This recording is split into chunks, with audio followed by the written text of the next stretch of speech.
maintenant, alors c'est pas vraiment un tour d'Europe, c'est surtout, on va parler Première Ligue avec les deux chocs qu'il y a eu. Et on va commencer par ce Manchester United, Manchester City. Quand on nous quitte, bien entendu. Deux chocs qui étaient quand même assez déterminants. Alors Zach, on va d'abord parler du match. Et après, tu vas venir nous expliquer. Je te préviens, Bruce est chaud sur toi. Voilà, Bruce, il a envie de t'attraper parce qu'il est pas du tout d'accord avec toi. Donc il veut t'attraper. Zach, il veut foutre la merde. Non, je veux pas foutre la merde, il était. Tu vas pas créer de problème avec mon frère. C'est un gamin. J'ai dit, moi, on peut me l'expliquer comme on veut. Pour moi, c'est non, il a dit qu'il veut t'attraper, je te le dis. Voilà. On va. Alors, il est où le problème? On va se mêler, c'est tout. On va discuter. Oui, on va discuter. Discutons. Non, mais c'est intéressant. Moi, je pense que c'est une situation qui est très intéressante. Football, c'est tout. Alors, avant de rentrer dans le vif du sujet, Pipion, excuse-moi. Manchester United qui arrive à renverser Manchester City. Et puis, on l'a vu, et peut-être que c'est quelque chose, c'est un son de cloche qu'on a depuis le début de saison. Manchester City est peut-être pas aussi impérial que par le passé. On l'a vu sur ce match-là, surtout sur la première période où vraiment ils ont été très très peu inspirés, où ça ne tournait pas. Ils arrivent quand même à marquer dans ce match-là. Ils finissent. C'est ça. Jusqu'au but et tout, quand ils ont fait le changement du côté de Malacia avec Mahrez et Walker qui ont permis de déborder sur ce côté, ça les a beaucoup aidés. Ils finissent par marquer, malgré un petit peu cette domination bon joueur en plus stérile, par Jack Grealish bien entendu, mais Manchester les renverse. Comment t'expliques un petit peu ce renversement justement? Non, mais on savait que par rapport au match aller où ça s'est terminé sur 6-3, mais c'était flatteur pour United parce qu'il marque un petit peu sur la fin avec Toto Martial, mais normalement ça aurait dû faire 6-1, enfin il n'y avait pas eu photo. Ouais. Là on sait et même celui de la saison dernière, non, mais où c'était une leçon. C'est ça. On sent que quand même Ten Hag, c'est en train de payer pour lui. Le temps lui donne raison. Ça a été compliqué au début. Ce qui s'est passé avec CR7 en coulisses, l'interview, voilà, tout ça, le style de jeu. Enfin, je me souviens d'une défaite 4-0 à Brentford. On se dit dans quoi est-ce qu'ils repartent. Et en fait, c'est ce qu'on a toujours dit dans hors-jeu. C'est le type de coach. Tu sens qu'il faut lui donner du temps. Quoi qu'il arrive. Il y aura des échecs. Il y a une méthode. Il y aura des revers. Mais le mec sait où est-ce qu'il va aller. Et finalement, après 30 matchs, son ratio il est quand même plutôt pas mal, je crois. Franchement, ils sont sur une série de. Franchement, là, il serait très bien revenu. Surtout, en plus, vraiment, un truc impressionnant, c'était la première mi-temps, comment ils ont stérilisé City. Ouais, c'est ça, tu sors la frappe de Walker à la toute fin de la mi-temps, City, c'est un tir, 0 cadré. Et ça, en contre, ils auraient pu faire mal. Et ça ils ont mal joué. Ça faisait 2 ans en PL que City n'avait pas fait une première mi-temps aussi naze. Et le pire, c'est qu'ils l'ont même pas fait en défendant comme des chiffonniers. Ils l'ont fait en stérilisant City. City touche quasi pas de ballon dans la surface de United de toute la première mi-temps. Foden et Haaland, les deux, cumulent moins de 15 ballons touchés, je crois. Ils ont été très mauvais. J'ai peut-être même envie de dire moins de 10, je suis pas sûr.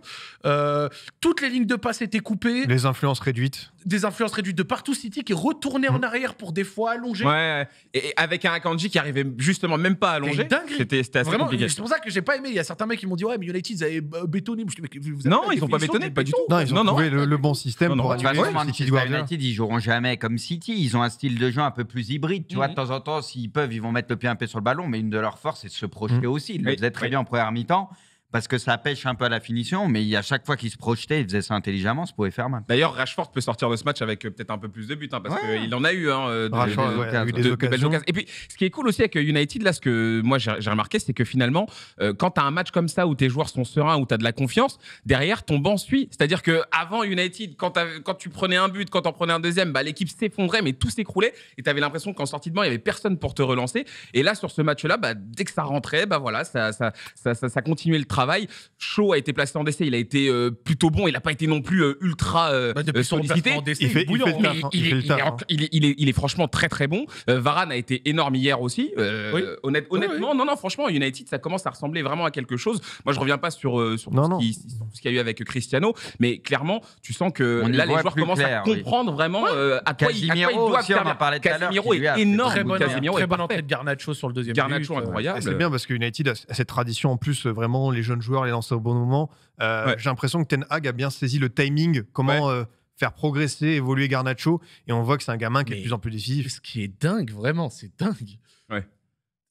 Maguire, Lisandro Martinez, qui en plus fait une bonne saison jusque-là, 160 millions. Ils sont mis sur le banc pour Luke Shaw, latéral gauche, refoutu d'essai, et qui en plus est ultra performant à ce poste-là. Ouais, c'est ouf. C'est dingue. Vraiment, c'est quelqu'un a dit dans le chat à l'instant, c'est un coup de génie. C'est des choix L'action replacée d'essai et c'est de la frappe. C'est énervé. Comme quoi, ce joueur a encore de la suite dans les idées. Parfois, j'en parle sur les réseaux. Je dis que c'est un joueur incroyable. Sa place à un Oui, moment, mais il y a eu ce que je veux dire, c'est que ce joueur, il est incroyable. Lisandro, je pense, dans sa bien tête, Luc Shaw, toi. Varane. Mais je trouve ça dingue, vraiment. T'aimes bien Luc Shaw, toi. Il est anglais, donc au fond de la gorge. Non, direct. mais pas du tout. Il a dit quoi, Kanto? J'ai dit anglais, donc au fond de la gorge direct. Ah, je suis d'accord. Tu me reprends pas alors les Anglais, c'est alors qu'il est trop. vulgaire. Toi, Et tu j'ai les dit quoi? Anglais. J'ai dit qu'est-ce que c'était? J'ai dit un anglais au fond de la gorge. Il n'y a pas que les Anglais, il y a les Allemands aussi. Non, Ah oui, non. c'est vrai, les c'est vrai, deux. c'est vrai. C'est pas ça, c'est que. Ah, toi, les Anglais et les Allemands, c'est trop. Luc Shaw, je pense juste que ça aurait pu devenir un des meilleurs latéraux de cette génération si jamais il n'y avait pas eu ces problèmes de poids, ces problèmes de rendement, Ouais, de après, avec des blessure. filles en Coupe du Oui, Roi. je sais bien, mais je pense vraiment que quand tu regardes jouer ce mec, tu vois que ce mec-là, il aurait pu aller bien plus haut. Zach, on te laisse la main parce qu'il faut qu'on parle donc de ce premier but sur lequel il y a eu énormément débat sur les réseaux. C'est ce but de Bruno Fernandes. Rashford est sur la trajectoire, mais il touche pas le ballon et finalement Bruno marque. Le but est accordé. Zach, pour toi, il s'est levé direct quand t'as pris la baguette. Il veut se faire fouetter. Le but aurait dû être accordé. Vas-y, explique-nous pourquoi le but aurait dû être accordé. Alors en fait, on va discuter un petit peu parce que tu vois, il y a les gens qui vont se dire alors le but a été accordé parce que il y a un conglomérat qui ne veut pas voir City à nouveau champion et qui a décidé du coup de légiférer contre City. Bien évidemment, vous doutez bien que je ne pense pas que ce soit le cas.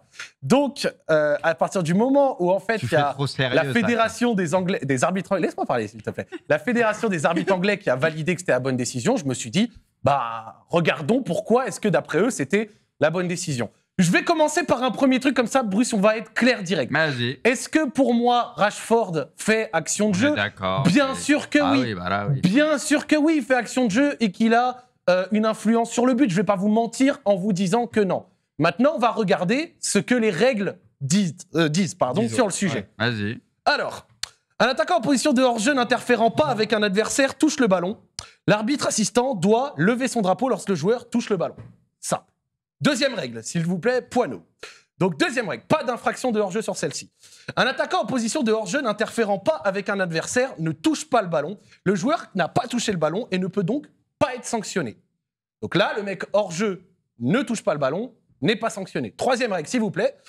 Un attaquant en position de hors-jeu court en direction du ballon et un coéquipier qui n'est pas en position de hors-jeu court aussi en direction du ballon et le joue. Le joueur A n'a pas touché le ballon et ne peut donc pas être sanctionné.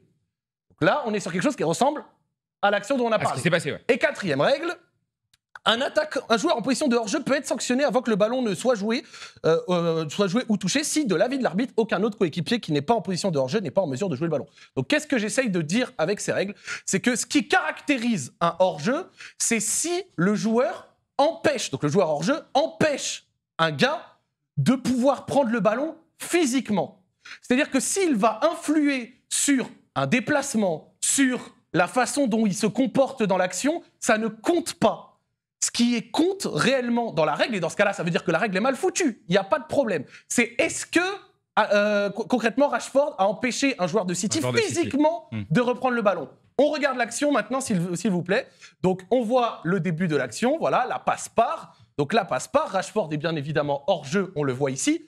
Rashford est là. Akanji est là. Si vous regardez l'action à nouveau, Akanji ralentit. On est d'accord ? Et surtout, il y a toujours un doute sur est-ce que Akanji avait la portée de le prendre ou pas. C'est la zone de doute qui, à mon sens, a influé. Mais à partir du moment où Akanji n'a pas montré sans équivoque qu'il était à même de pouvoir disputer le ballon et le prendre, et donc que le Rashford l'a gêné physiquement de le faire, et ben dans ce cas-là, c'est pas complètement tiré par les cheveux de considérer que de toute façon, il ne l'aurait pas pris et qu'il n'a pas été gêné. Et le fait d'avoir ralenti la course et de ne pas s'être battu, donc il aurait dû limite montrer qu'il était juste à côté, qu'il était à 2 doigts de pouvoir le prendre, là, ça aurait été de manière incontestable un hors-jeu. Et donc, avec les règles que je vous ai montrées juste avant, le fait que, et on continue l'action, la sortie d'Ederson est influencée ou que la course de Walker est influencée, ça compte pas. Ce n'est pas pris en ligne de compte. Donc, la seule chose qui compte pour le hors-jeu, c'est est-ce que Akanji a été physiquement gêné par Rashford ? Certains vont dire oui parce qu'il ralentissait la course, mais les règles nous disent que non, parce que constamment, tout le long de l'action, et on peut le revoir, Akanji est constamment à 1m50, 2 mètres du ballon. Et c'est ça qui fait que ça n'a pas été sifflé, ou qu'à minima, c'est pas si tiré par les cheveux de trouver qu'il n'y a pas hors-jeu. Mais maintenant, je reprends ce que j'ai dit dès le début, après je te laisse parler. Oui. Pour moi, bien évidemment, que Rashford a eu une influence énorme, et auquel cas, pour moi, c'est plus la règle qui est mal foutue, plutôt que le vol du siècle. Le fait que l'arbitre arrive à cette décision, c'est pas si tiré par les cheveux que ça. En fait, c'est pourquoi là tu siffles pas alors que toutes ces actions-là ont toutes été sifflées jusqu'à maintenant. Il y a des jurisprudences qui font que dès qu'un joueur fait action de jeu, qui touche le ballon ou pas, ou qui est une gêne physique ou pas, on siffle systématiquement hors jeu. J'ai l'impression que c'est presque la première fois qu'on n'applique pas la règle. Mais c'est ça qu'on l'applique justement. Dans ces cas-là, s'il faut être gêné physiquement, un joueur, du coup, on va même plus siffler les joueurs qui masquent les goals, puisqu'il va s'écarter au dernier moment. Ah bah, il gênait pas physiquement, mais il aura gêné la vue du goal, donc ça compte plus. S'il masque le goal, il y a une gêne physique. Le hors-jeu, tu peux plus siffler un hors-jeu de position avec cette règle de merde pour moi maintenant. En fait, si tu veux, même celui qui gêne c'est le gardien, fait de distribuer le ballon, ou alors effectivement d'être sur la trajectoire d'arrêt du gardien. Mais sinon, en dehors de ça, si physiquement, effectivement, t'as pas empêché le joueur de pouvoir la prendre. Et donc, mais ça va casser. Comme je t'ai dit, hein, non, mais après, la règle là, elle a pas été inventée hier. Elle a souvent été comme ça. Mais elle n'a jamais été appliquée. C'est juste que le cas. Ça va faire jurisprudence. C'est rare. Ouais, pour moi. Mais après, le cas est rare. C'est ridicule. Ça va faire jurisprudence. Parce que là, soyons honnêtes. S'il y a pas Rashford, pour moi, Akanji, il joue pas le ballon de la même manière, et pour moi, il aurait été sur le ballon. C'est vrai, mais vu rien ne l'empêche d'y aller. Vu qu'on voilà, comme si Rashford n'était pas là, clairement, tu peux pas jouer. Les gars, on le sait tous, on a tous joué au foot. Un mec, peu importe qui touche le ballon. Le mec, dans ces cas-là, c'est comme les joueurs qui s'effacent au dernier moment. Et là, c'est un peu cas. Tu sais, on dit que c'est limite une passe D, le joueur qui s'efface au dernier moment. Donc, un joueur hors jeu, il va faire mine d'aller sur le ballon. Au dernier moment, il s'efface. Mais forcément, ça va influer sur le mec qui est en face et sa façon de défendre. Pour moi, totalement, Bruce. C'est-à-dire qu'on est dans un cas un peu compliqué. C'est-à-dire que pour moi, bien sûr que Rashford a une influence, etc. Mais vu qu'il y a toujours ce doute autour d'Akanji, et surtout vu que Akanji n'a pas joué l'action à 100%, qu'il a ralenti lui-même sa course et qu'il n'a pas essayé de vraiment disputer le ballon au point de montrer que Rashford, effectivement, l'a empêché de le prendre, bah c'est là la zone grise et c'est là qui fait que l'arbitrage anglais a décidé lui-même de le faire. Bonne chance aux arbitres sur les prochains matchs chez toi en PL sur ces cas de figure, parce que si tu siffles hors-jeu, ils vont dire « Ah mais pourquoi du coup United s'est accepté ?» Et si jamais tu appliques la règle comme c'est comme ça, le hors-jeu de position, il est mort et le hors-jeu, ça va devenir n'importe quoi. Ouais, pour moi, comme je t'ai dit, c'est plus une question de la règle est mal faite plutôt que l'arbitre qui fait une erreur énorme. Monumentale, ouais. Donc voilà, j'espère que j'ai trouvé ça intéressant d'aller voir les règles et de pouvoir vous le présenter. J'espère que vous avez kiffé. C'était trop bien. On discute. Pourquoi maintenant sur ce match ils l'ont marqué et pas les autres quoi. La chronique permet de bien revenir. Après, c'est des cas rares quand même. C'est des cas rares. Cette action, quand on parle d'hors-jeu passif, c'est plus évidemment, comme on l'a dit, c'est le mec qui se met devant le gardien, qui gêne un tir et tout. Et durant la Coupe du Monde, on a eu énormément d'hors-jeu passifs qui ont été signalés sur Griezmann, non, déjà. Exactement. Griezmann, ça a abusé. Lui, c'est tiré par les cheveux. Griezmann, évidemment, sur le retour. Et Pipion s'en rappelle, ça lui a fait mal. Ah oui, ça lui a fait mal. Ça va pas empêcher de gagner le classement des chronos après. Non, ça t'a empêché de gagner un billet, quoi. Voilà, c'est ça, c'est par rapport à ça. Chouine, hurle. Non, je suis très déçu. Il commence à devenir arrogant, Pipion. On va le calmer. On va t'attraper, c'est-à-dire qu'il est de plus en plus à l'aise ici. Ah oui, non, mais ça a été trop rapide. Je suis très déçu. Je m'attendais à du clash, je voulais du sang et tout. Finalement, c'est bien expliqué. Ah non, mais c'est parce que je suis pas arrivé en disant il y a pas hors-jeu, les gars, vous dites tous de la merde. Non, t'as essayé d'expliquer bien évidemment. Je sais que techniquement, il a eu une influence énorme. C'est juste qu'en regardant la règle. Oui. En fait, la règle dit que, donc forcément, l'arbitre, voilà. En plus, ça tombe dans un match où pour la course au titre, je veux dire, City menait 1-0, ça relance complètement le match, c'est parti en couille à ce moment-là. City, potentiellement, sans ça, il gagne le match. Et là, on dit pas City est proche d'Arsenal pour le titre, là, ça relance United aussi. C'est un match qui va peut-être... qui a un impact énorme. À la fin de la saison, on va peut-être se dire, si ce but-là, si ce truc-là, tu vois, c'est le genre de match. Et vous le